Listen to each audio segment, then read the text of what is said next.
Good morning, Kenyans. I hope and pray that you are fine wherever you are. Okay.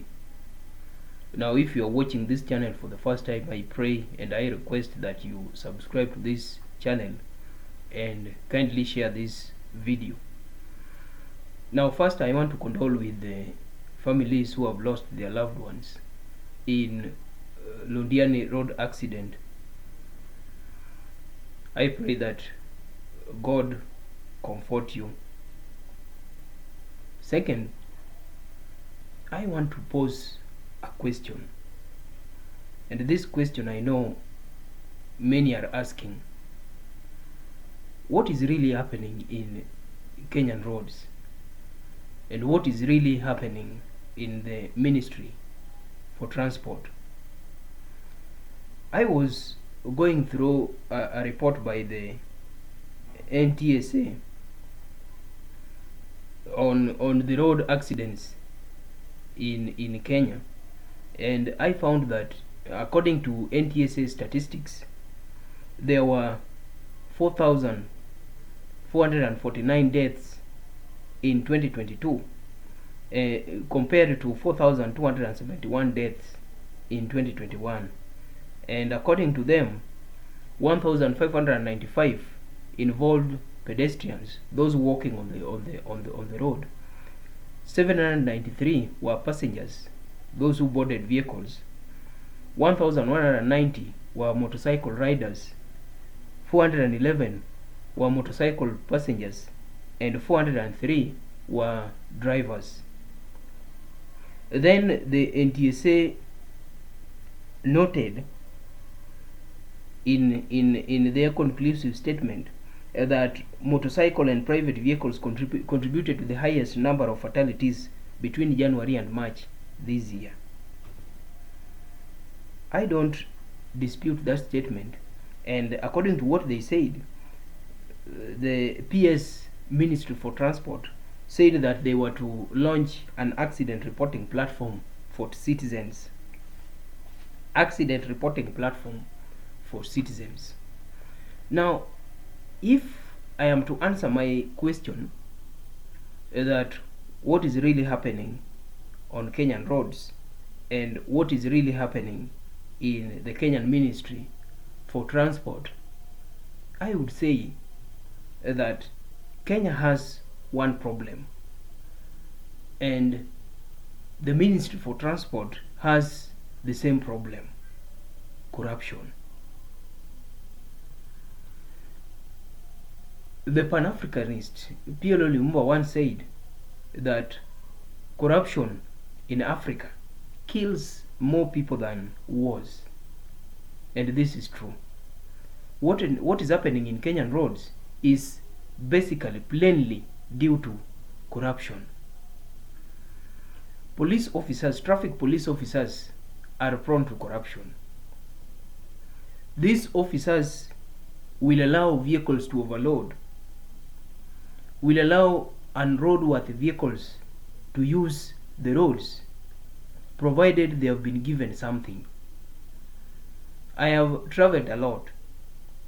I have traveled from Nairobi to Ushago, that is home, using public transport. And I have seen several times drivers giving money to traffic police officers. And the drivers boast, saying that even if the vehicle has something missing, they will still pass. Why? Because police officers, what they need is money. I have traveled from where I stay to town CBD in an overloaded vehicle, and when they pass on the way, police officers receive money in form of bribes, while at the same time endangering the lives of innocent civilians. Corruption is the main problem in the Ministry of Transport. Corruption is the main problem in the Kenyan government. Police officers, traffic police officers, are open to receive bribes in exchange for innocent lives. And this corruption starts in the construction of roads. The likes of Kura, the likes of Kenha, the likes of Kera, all these individuals, all these institutions are aware of the ongoing corruption in the Ministry for Transport. And these institutions are directly involved in the corruption process. Engineers are corrupt. The minister himself is corrupt. The PS corrupt. Let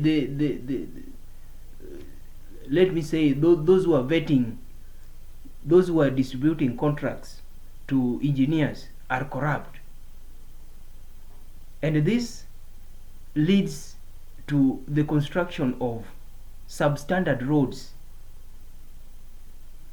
Sometimes you see roads constructed without bumps. Sometimes you see roads constructed without markings. And this negligence always occur in hotspots. And some still wonder, some still ask the question, what is really happening?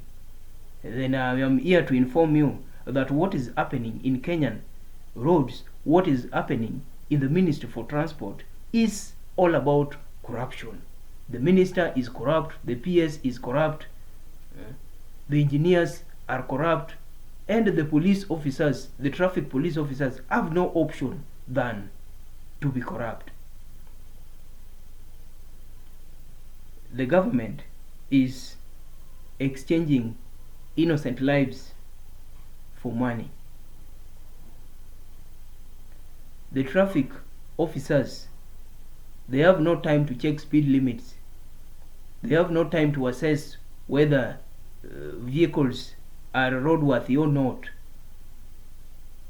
They have no time to check what the vehicles are carrying.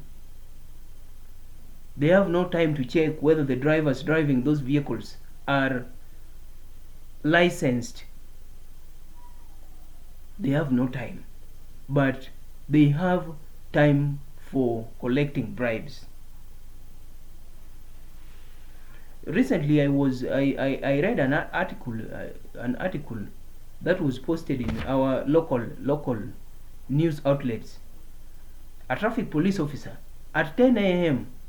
had collected bribes amounting to 15,000. 10 a.m., 10 in the morning. And let us assume that this traffic officer started work at around 7 or 6. By 10 a.m., this man had collected 15,000.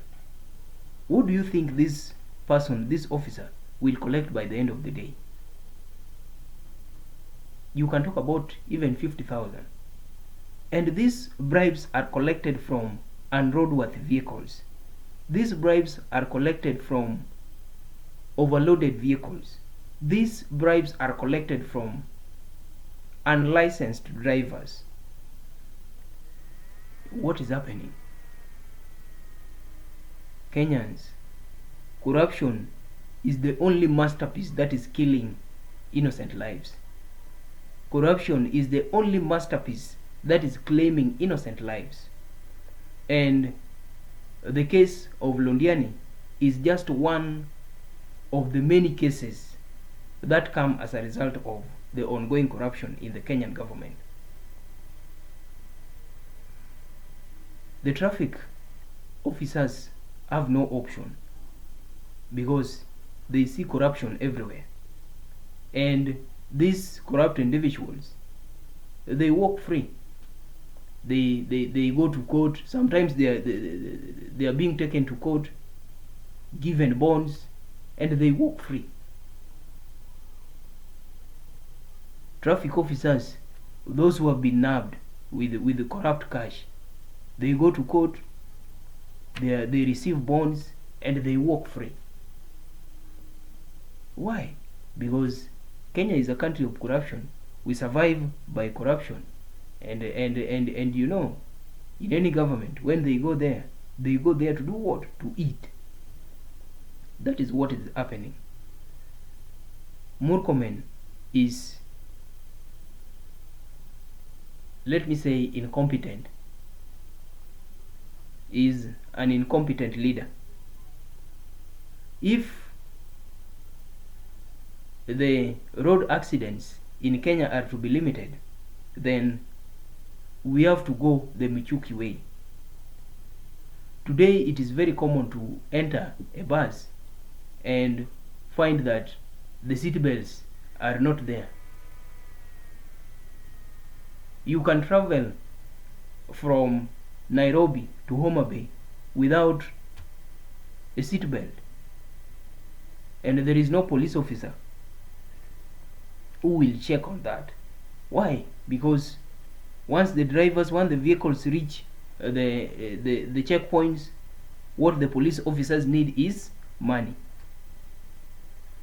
If you are capable of giving them money, then that means that you are capable of traversing the Kenyan roads freely. Innocent Kenyans are dying, and many lives are lost on the roads because of the simple negligence of our officials, because of the corrupt nature of the police officers. The traffic police in Kenya are entirely corrupt.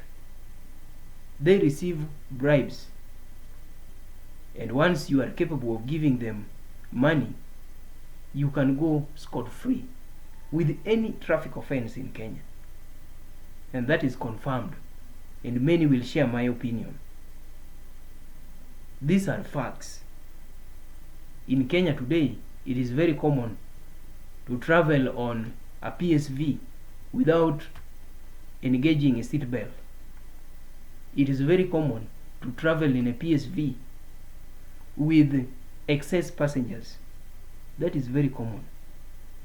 And police officers are there on the roads. Why? Collecting money.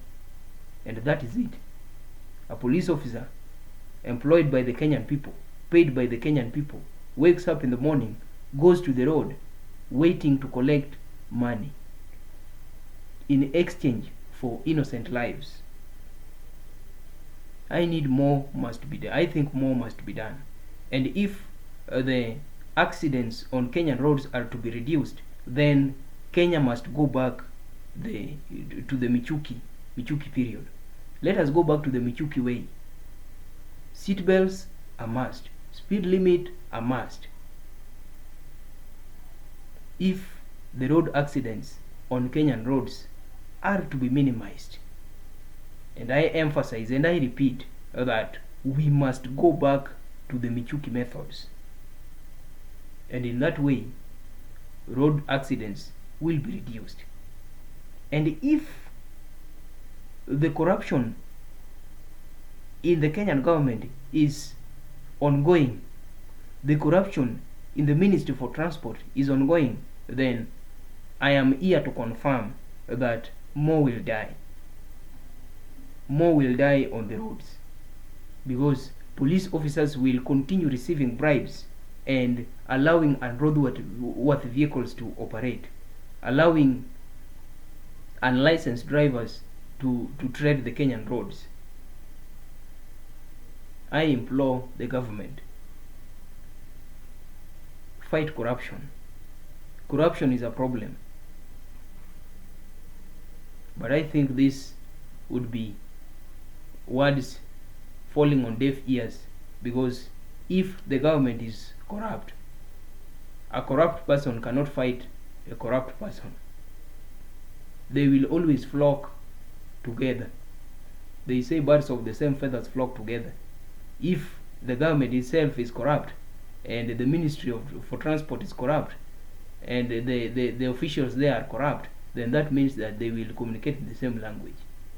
But I pray, how I wish that corruption in the Ministry for Transport is weeded out, and how I wish that the Kenyan Ministry for Transport adopts the Michuki rules, and in that way the current surge in road accidents will be reduced and innocent lives will be saved.